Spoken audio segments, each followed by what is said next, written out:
दोस्तों, जो लड़की मायके से यह 3 चीजें लेकर ससुराल जाती है, वह अपने पति को आबाद की जगह बर्बाद कर देती है। मित्रों, आज की यह वीडियो विवाहित स्त्री पुरुषों के लिए बहुत ही महत्वपूर्ण है।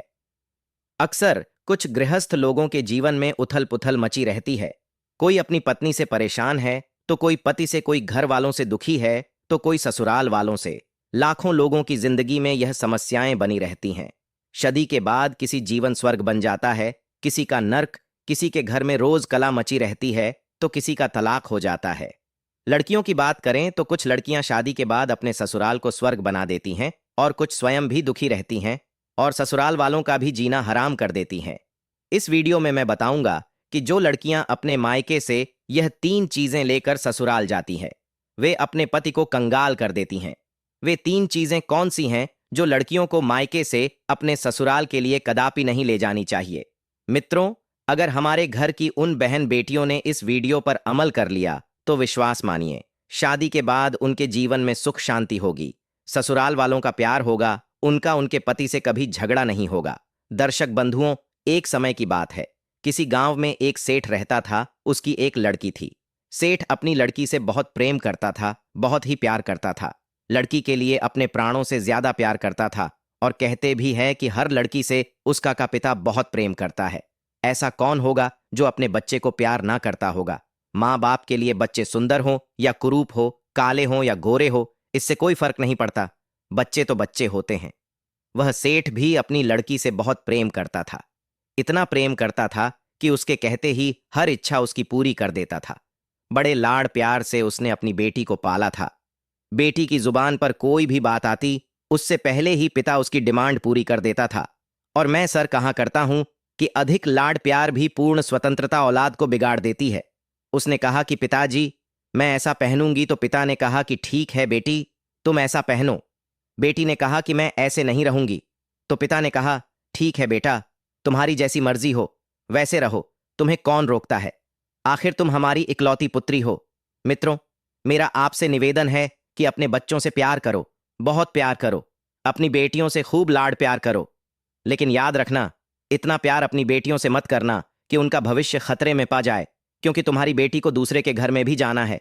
एक बात याद रखना, कितना भी लाड़ प्यार कर लेना, लेकिन बेटियों के स्वभाव पर ध्यान जरूर देना। कहते हैं 90% ससुराल खराब नहीं होती, 90% हमारी बेटियों का स्वभाव खराब हुआ करता है। ध्यान रहे, आपको विचार करना है। इतना लाड़ प्यार मत करो कि वह लड़की आपकी जिद्दी हो जाए, वह बड़े छोटों का भेद भूल जाए, मान मर्यादा भूल जाए। वो यह भूल जाए कि मैं एक भारतीय नारी हूं, उसके लिए सुख सुविधाएं दो, कौन रोकता है। पर इतनी मत देना कि कल तुम्हारे लिए उसका प्यार दुखदाई बन जाए। मित्रों, सेठ ने भी अपनी लड़की से इतना प्यार किया, इतना प्यार दिया कि लड़की का स्वभाव बिगड़ गया। लड़की जिद्दी हो गई, उसकी स्वतंत्रता में उसके संस्कार नष्ट हो गए। एक बात याद रखना, लड़ने वाली बहू से घर नहीं चलता। जो खुशियां बांट सके, ऐसी बेटी अपनी बना करके तैयार करो। सेठ के लाड़ प्यार में लड़की सारी मर्यादाओं से रह गई। 8 बजे सोकर उठती थी, कोई कुछ कहता था तो 1000 जवाब देती, झुंझला करके बातें करती थी। मित्रों, मेरा उन बेटियों से कहना है कि यह तुम्हारा गुस्सा होना, यह तुम्हारा खींचना, माँ बाप तो बर्दाश्त कर लेंगे, लेकिन ससुराल वाले बर्दाश्त करने वाले नहीं हैं। ध्यान रखना, माँ बाप तो आपका हर जवाब सुन लेंगे, आपके सारे नखरे उठा लेंगे, लेकिन जब तुम विवाह करके ससुराल जाओगी तो तुम्हारी कमियों को पीहर में तो बर्दाश्त किया जा सकता है, लेकिन तुम्हारे गलत स्वभाव को ससुराल में कोई भी बर्दाश्त नहीं कर सकता। धीरे धीरे वह लड़की अपनी जिंदगी में बहुत बड़ी अहंकारी होती चली गई, घमंडी हो गई। एक दिन सेठानी सेठ को समझाती है कि देखो जी, तुम जो इसके लिए करते हो, तुम्हारे इसी प्यार की वजह से अब वह जिद करने लगी है, सबको बात बात पर जवाब देने लगी है। पिता ने कहा बच्ची है, सब ठीक हो जाएगा। पत्नी ने कहा जी, उसे आप बच्ची समझ के मत छोड़िए, आपका यह प्यार आपकी उस बच्ची का जीवन बर्बाद ना कर दे। बच्चे की हर डिमांड पूरी करके आप थोड़ी देर तो खुश हो जाओगे, लेकिन यह आदत यदि बच्चे को लग गई तो जिंदगी भर आंसू बहाने पड़ेंगे। ध्यान रखना, एक लड़की का जब घर बर्बाद होता है तो सिर्फ उसे ही दुख नहीं होता, माँ बाप भी जीवन भर दुखी रहते हैं।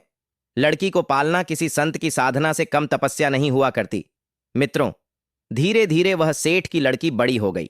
पिता ने कहा कि अब तो बेटी बड़ी हो गई है, और जब बेटी बड़ी हो जाए तो माँ बाप को एक ही चिंता रहती है कि मेरी बच्ची का घर बस जाए, मेरी बेटी के हाथ पीले हो जाएं तो मैं इस जिम्मेदारी से मुक्त हो जाऊं, एक अच्छा सा घर। वह देखकर उस पिता ने उस लड़की की शादी कर दी। बेटी विवाह करके ससुराल चली गई। अब ससुराल में जब पहुंची तो ससुराल में 8 दिन भी नहीं हुए थे, तब तक पिता के पास फोन आ गया। फोन उठाकर पिता ने पूछा, बोलो बेटी, तुम कैसी हो बेटी? कहने लगी, अरे मुझसे पूछ रहे हो कि मैं कैसी हूं? अरे पिताजी, मैं तो यहां पर बहुत ज्यादा परेशान हो रही हूं, मेरा यहां पर दम घुट रहा है। पिताजी ने पूछा, बेटा 8 दिन में यह तुम्हारा क्या हाल हो गया? लड़की बोली, मैं इस घर में 1 मिनट भी नहीं रह सकती, मुझे आज ही यहां से लेकर चलिए, मैं इस नर्क में नहीं जी सकती। पिता ने कहा, अरे बेटी, 8 दिन में ऐसा क्या हो गया? अरे तुम ऐसा क्यों बोल रही हो? बेटी ने कहा, सब बेकार है, यदि मुझे जिंदा देखना चाहते हो तो इसी वक्त आ जाओ, जैसे हो वैसे आकर मुझे ले जाओ। बाप ने कहा, बेटी, मैंने तो इतना अच्छा घर देखा था, तुम्हारे लिए इतना दहेज दिया था, सब कुछ दिया था, उसके बाद इतनी अच्छी शादी की कि पूरे नगर में ऐसी शादी आज तक किसी ने नहीं की। आखिर तुम यह क्या कह रही हो? बेटी ने कहा, मैं फोन रख रही हूं, आप जल्दी आ जाइए और वापस मुझे यहां से लेकर चलिए। यदि मुझे जीवित देखना चाहते हो तो जल्दी से जल्दी यहां से मुझे ले चलो, नहीं तो बेटी को आप नहीं देख पाओगे। मित्रों, वह लाचार पिता क्या करता, इसलिए ध्यान रखना, लड़की का बाप बनना कोई बच्चों का खेल नहीं हुआ करता।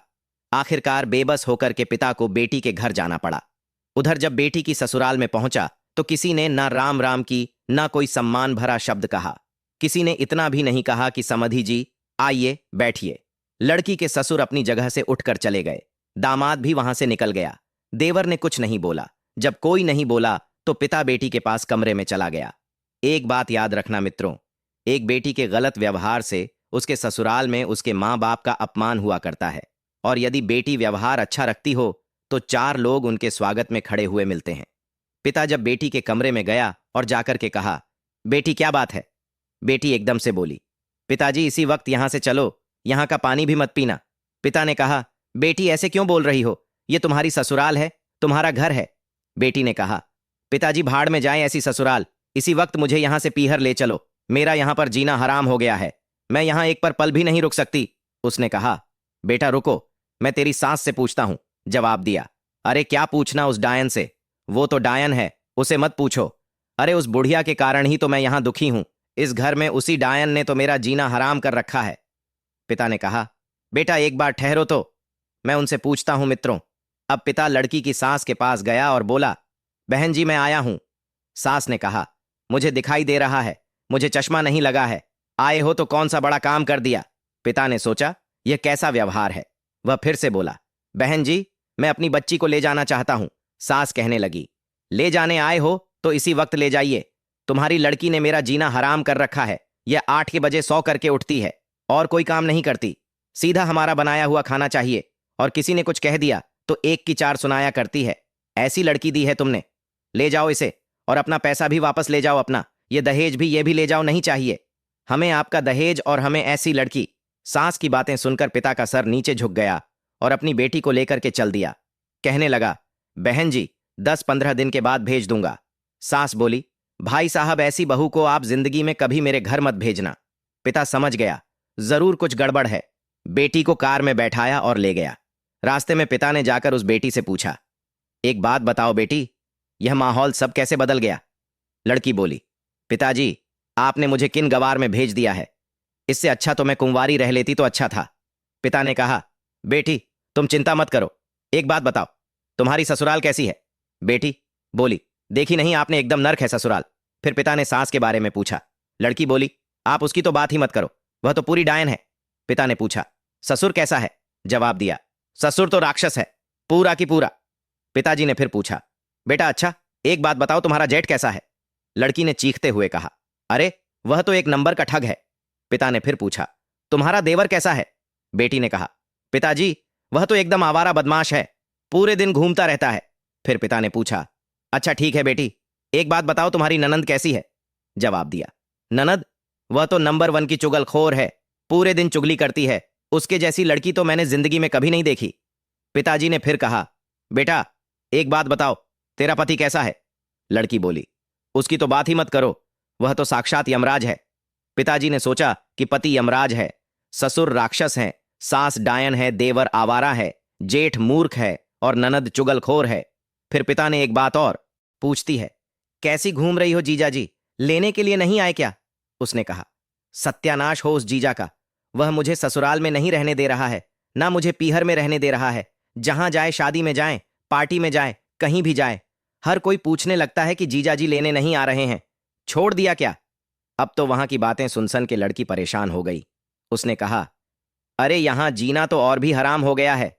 उसने कहा, मैं तो मर गई, आसमान से गिरी और खजूर पर लटक गई। ध्यान रखना, ये मोहल्ले वाले नहीं जीने देते हैं। इनको बड़ी परेशानी हो जाती है। क्यों नहीं जा रही हो? क्या बात है? क्या लड़ाई झगड़ा हो गया मित्रों? और मंदिरों में औरतें इकट्ठी होकर यह चर्चा करने लगीं कि फलाने सेठ की लड़की ससुराल नहीं जाती है। लगता है उसके पति ने उसे छोड़ दिया है। अरे हमें तो मालूम था, यह तो ऐसी ही है, यह कहीं भी रहने वाली नहीं है। धीरे धीरे मित्रों, यह बात जब लड़की ने सुनी तो वह परेशान हो गई। उसने कहा, यहां तो मेरा जीना हराम हो गया है। 3 महीने में ही उसका जीना दुआर हो गया। एक दिन वह बड़ी उदास बैठी हुई थी। पिता ने देखा कि मेरी लड़की उदास बैठी है। उसने जब अपनी बेटी को ज्यादा दुखी देखा तो कहने लगा, बेटी क्या बात है? बेटी ने कहा, पिताजी मेरी ससुराल तो बिल्कुल नर्क है, और यहां शादी के बाद जब से आ गई हूं तो मेरी इज्जत ही मिट्टी में मिल गई है। जिसे देखो मुझे शक की निगाहों से देखता है। जिससे बात करो तो पहला प्रश्न उसका यही होता है कि जीजा जी कहाँ हैं? अब जीजा जी ने तो मेरा जीना हराम कर दिया है। इससे अच्छा तो पिताजी मेरी शादी ही ना होती। याद रखना मित्रों, यदि मोहल्ले वाले टोक हैं, समाज टोकता है तो यह बुरी बात नहीं है। ऐसे ही टोका करो, क्योंकि आपके टोकने से किसी का घर जड़ने से बच जाएगा। लड़की अब बहुत दुखी है। पिता ने पूछा, बेटी एक काम करोगी? बोली, क्या पिता बोले? अपने नगर में एक महाराज जी पधारे हैं, बड़े पहुंचे हुए संत हैं। मैंने तेरी चर्चा उनसे की थी। बेटी ने पूछा, तो क्या बोला? महाराज ने पिता बोला, पहले मेरी बात शांति से सुनो। उन्होंने मुझे एक मंत्र दिया है। यदि उस मंत्र की आप साधना करो और उस मंत्र का जाप 6 महीने तक कर लो तो तेरी ससुराल तेरी मुट्ठी में आ जाएगी। बेटी ने कहा, मुट्ठी में आ जाएगी? बोले, हाँ लड़की यही तो चाहती थी कि सब कुछ उसके अंदर में हो। ससुराल में उसका राज हो जाए, वह महारानी बन जाए, सब लोग उसके इशारे पर काम करें। बस इनको ससुराल का राजपाठ चाहिए और कुछ नहीं। वह चाहती है कि घर की चाबी उसके पास रहे, घर की मालकिन बनकर रहे, किसी के अनुशासन में ना रहना पड़ी। डीडी है।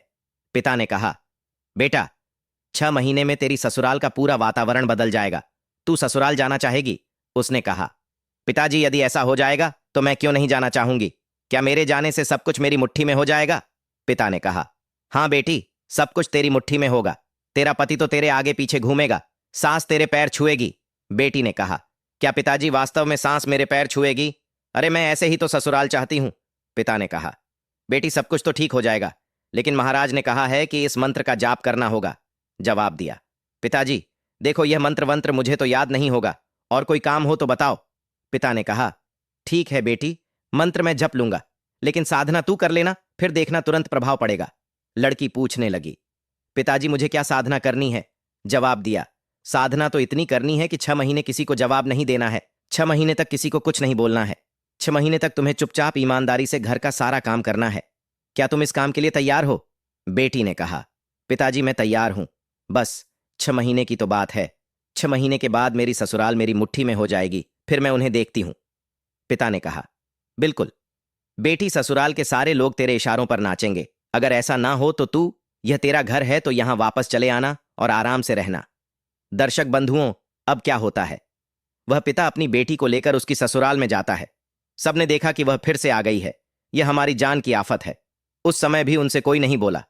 पति ने 2-4 शब्द कहे, आ गई।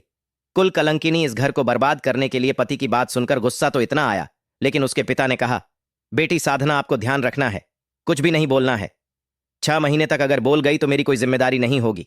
उसके बाद में सेठ अपनी बेटी को लेकर उसकी सास के पास में जाता है और कहता है कि बहन जी, मैं आपकी बहू को लेकर आ गया हूं। सास ने कहा, अरे क्यों लेकर आए हो इसे, इस चंडाल को? यह तो हमारे घर को बर्बाद कर देगी। अरे यहां से ले जाओ, मुझे इसकी कोई आवश्यकता नहीं है।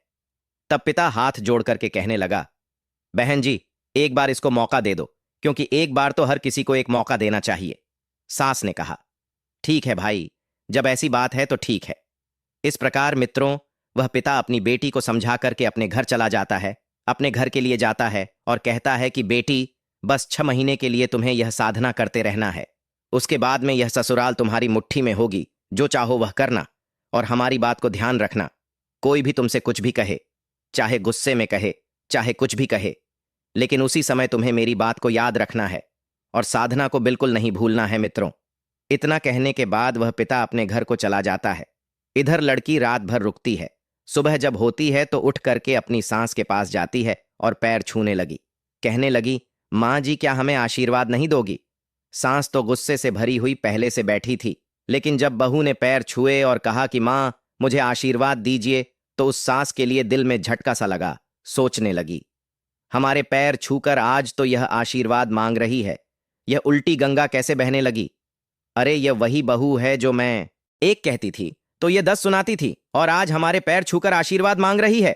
बहू ने कहा, माता जी अगर कोई गलती हो तो हमें क्षमा करना, आज के बाद मैं कोई गलती नहीं करूंगी, मेरी गलतियों को माफ कर देना और मुझे आशीर्वाद दे दो। दोस्तों कहते हैं ना कि सास के लिए क्या चाहिए, अगर बहू सास के चरणों में जाकर के माथा रखने लगे और यह कहे कि माँ जी मुझे आशीर्वाद दो, तो सास का हृदय प्रफुल्लित हो जाता है और वह सब कुछ देने के लिए तैयार हो जाती है। दोस्तों उसके बाद में सास ने उस लड़की को बहुत सारा आशीर्वाद दिया।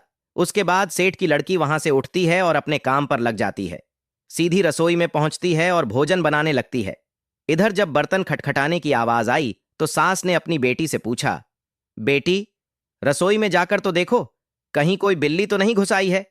तब ननंद ने जाकर देखा। ननंद ने बताया, माँ जी बिल्ली नहीं है, वह तो दूसरी बिल्ली है। मतलब? जवाब दिया, वही है, आपकी बहू रानी रसोई में काम कर रही है। दोस्तों अब तो सास का और भी मन बदल गया। उसने चुपचाप भोजन तैयार किया। भोजन तैयार करने के बाद में थाली परोसी अपनी सासू माँ को खिलाती है, और सासू माँ को बड़े प्रेम से भोजन खिलाया तो उसका दिल खूह होने लगा। इधर जब उसके ससुर आए तो ससुर के पैर छुए और थाली लेकर के भोजन ससुर के पास में पहुंच गई। हाथ जोड़ करके कहने लगी, पिताजी अगर मुझसे कोई अपराध बना हो, कोई गलती बनी हो तो मुझे क्षमा कर देना। दोस्तों जब पिता समान ससुर ने देखा कि यह तो हमारी वही बहू है, अगर घर में से कोई एक बार भी कुछ कहता तो यह उसे 10 जवाब देती थी, लेकिन यह आज हाथ जोड़कर मेरे समक्ष खड़ी है। मित्रों कहते हैं कि एक पिता के लिए क्या चाहिए, ससुर के लिए क्या चाहिए, उसका बच्चा उसकी बहू उसकी इज्जत करें, उसका सम्मान करें, समय से उसे भोजन दे, समय से उसका ध्यान रखे, बस यही चाहिए मित्रों। अब तो सुबह जल्दी उठना, जो 8 बजे उठती थी वह 6 बजे उठना आरंभ कर देती है। घर का सारा काम काज करने के बाद पति की सेवा, अपने जेठ का भी ध्यान रखती है, अपनी ननद का भी खूब ध्यान रखती है, सबके लिए समय से भोजन देती है। अगर कभी कभी उससे कोई कुछ कहता तो उसे गुस्सा तो बहुत आता था कि उसे कच्चा ही चबा डालूं, लेकिन जब उसे गुस्सा आता था तो उसे उसके पिता की वह तस्वीर याद आ जाती थी जिसने कहा था कि बेटी साधना को मत भूल जाना। केवल 6 महीने की तो बात है मित्रों। अगर उससे कोई घर में क्रोध से भी बात करता तो उसे भी बहुत गुस्सा आता था, लेकिन वह जब साधना की बात याद कर लेती तो सोचती थी 6 महीने की तो बात है, उसके बाद मैं इन लोगों को देख लूंगी। मित्रों इस प्रकार से वह अपना समय गुजारती रही और चुपचाप सबकी सुनती रही, सबका ख्याल रखती रही। और इस प्रकार 1 महीना जब धीरे धीरे बीत गया तो एक दिन क्या होता है, उसकी सास ने अपनी बहू को अपने पास बुलाया और घर की जो चाबियां थीं अपनी बहू को सौंप दी और कहा कि बेटी तुम मेरी बेटी की तरह हो, तुम मेरे घर की लक्ष्मी हो, आज से इस घर की सारी जिम्मेदारी मैं तुम्हें सौंप हूं। इतना कहकर सास ने बहू को चाबी दे दी। एक बहू के लिए मित्रों क्या चाहिए? सारे घर का राज चाहिए। जो चाबी उसकी सास ने उसको पकड़ाई, अब तो उसका दिल बहुत खुश हो गया। सास ने बेटे को पास बुलाया और कहा, यह तेरी पत्नी है, आज के बाद तू जो भी पैसा कमा कर लाएगा वह मुझे नहीं देगा, बल्कि अपनी बहू के हाथ में देगा, क्योंकि यह घर की बहू नहीं बल्कि लक्ष्मी है, यह घर की जिम्मेदारी का सारा बोझ उठाएगी। मित्रों जब सास ने यह कह दिया अब तो उसका दिल फूला नहीं समाया। सोचने लगी, पिता ने सही कहा था कि साधना का प्रभाव 1 महीने में ही दिखने लगा। पिता ने तो यह कहा था कि 6 महीने लगेंगे, लेकिन यहां तो 1 महीने में ही साधना का प्रभाव दिख गया है। जो हमारे हाथ में पूरे घर की चाबी भी आ गई। सब लोग हमारी प्रशंसा कर रहे हैं, सब लोग हमारे कहने के मुताबिक चलना चाहते हैं। बस यही तो चाहती थी जो उसके लिए अब मिल चुका था। मित्रों सेठ की बेटी बहुत खुश होती है, लेकिन अंदर उसके गुस्सा भरा था कि 6 महीने के बाद मुझे इनको देखना है, एक एक शब्द का हिसाब लेना है। इस प्रकार वो चुपचाप अपने पिता की बातों को याद करके अपने ससुराल वालों की सेवा करती रही। अब तो उसकी प्रशंसा ससुराल में खूब होने लगी। पड़ोसी लोग भी उसकी प्रशंसा कर दिया करते थे। धीरे धीरे 2 महीने हो गए, और जब 2 महीने हो गए तो उस बिगड़ैल बेटी का सारा गुस्सा ठंडा पड़ गया। सारे विचार बदल गए। उसके अंदर प्रेम भाव जागृत हो गया। दर्शक बंधुओं, एक दिन की बात है। सावन का महीना आता है तो उसका भाई जो है अपनी बहन को बुलाने के लिए आता है और कहता है कि बहन तैयार हो जाओ, सावन का महीना आ चुका है, त्योहार है। बहन ने कहा, जा पहले हमारी सासू माँ से पूछ ले, हमारे ससुर से आज्ञा ले ले, तब मैं चलूंगी भाई। कहने लगा। सासू माँ से बोली, हाँ, अगर मेरी सासू माँ और ससुर जी कह देंगे तो मैं जरूर चलूंगी। उसका भाई उसके सास ससुर के पास जाता है और कहता है, माँ जी हमारी बहन को भेज दीजिए, मैं अपनी बहन को बुलाने आया हूं। सास कहने लगी, ठीक है बेटा, तुम भाई बहनों का त्योहार है, इसको ले जाइए, लेकिन ज्यादा दिन के लिए हमारी इस बहू को अपने यहां मत रोकना। रक्षाबंधन हो जाए उसके दूसरे दिन इसको भेज देना, क्योंकि इसके बगैर मैं जी नहीं पाऊंगी। ये तो हमारे घर की लक्ष्मी है। अब तो यह चली जाएगी तो हमारे दिन रात कैसे कटेंगे दर्शन बंधुओं। अब तो वह बिगड़ैल बेटी अपने भाई के साथ अपने पीहर आती है और पिता से मिलती है। पिता ने अपनी बेटी से पूछा, बेटी तुम्हारी सास कैसी है? अरे वो तो डायन थी। जवाब दिया, नहीं पिताजी, उनके बारे में ऐसे शब्द मत बोलो, वह डायन नहीं है, वह तो हमारी अच्छी माँ है। अरे माँ से भी बढ़कर प्रेम करती हैं। मुझे पिता ने पूछा, तो ससुर तुम्हारा तो राक्षस है। बोली, पिताजी यह भी मत बोलो, हमारे ससुर के बारे में मैं एक शब्द नहीं सुन सकती, वह राक्षस नहीं है, वह तो हमें आपसे भी ज्यादा प्रेम करते हैं। पिता ने कहा, तुम्हारा जेठ तो नंबर 1 का धूर्त है। बोली, पिताजी उनके बारे में भी ऐसा मत कहो, वो तो हमारे बड़े भाई साहब हैं, पूरे घर का ख्याल रखते हैं। पिता ने कहा, फिर तो तुम्हारी नंद अब भी चुगलखोरी करती होगी। कहने लगी, नहीं पिताजी, अब वह मेरी पक्की सहेली बन गई है, उसके बारे में ऐसे शब्द मत बोलो। जवाब दिया, तुम्हारा पति तो यमराज था। बोली, नहीं पिताजी, हमारे पति के बारे में ऐसे मत बोलो, मेरा पति देवता है, उसके बारे में मैं ऐसे एक भी शब्द नहीं सुन सकती। उसके बाद पिता ने पूछा, तुम्हारे अड़ोस पड़ोसी लोग बड़े बदमाश हैं, लुच्छेपुर पड़ोसी लोग भी बहुत अच्छे हैं। जब पिता ने अपनी बेटी के मुख से यह शब्द सुने तो उसे लगा कि आज से पहले जो हमारा सिर नीचे झुक गया था, आज हमारा सिर ऊंचा हो गया है। हमारी बेटी ने फिर हमारा सिर ऊंचा कर दिया और मैं फक्र से कह सकता हूं कि मैं एक बेटी का पिता हूं। दोस्तों, कहते हैं ना, बेटी चाहे तो ससुराल में समाज में अपने पिता का सिर ऊंचा कर दे, और बेटी चाहे तो अपने पिता के लिए समाज में और ससुराल में सिर उठाने लायक भी ना छोड़े।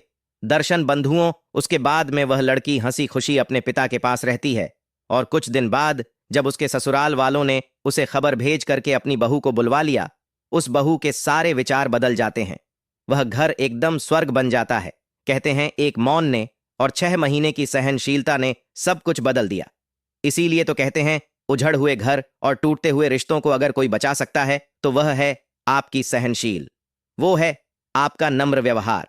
सहनशीलता से व्यक्ति अच्छे अच्छों को झुका सकता है। जिसने कभी ना झुकने की कसम खा ली हो तो आप उसके सामने झुकते रहना, जितना आप झुकोगा उतना ही उसे भी झुकना पड़ेगा। इस बात में कोई दो राय नहीं मित्रों। अब मैं आपको बता रहा हूं कि लड़की को अपने मायके से ससुराल में यह 3 चीजें कभी नहीं ले जानी चाहिए, वरना पति कंगाल हो जाता है। नंबर 1, बाप की दौलत और भाई भतीज का घमंड लड़की को कभी नहीं ले जाना चाहिए।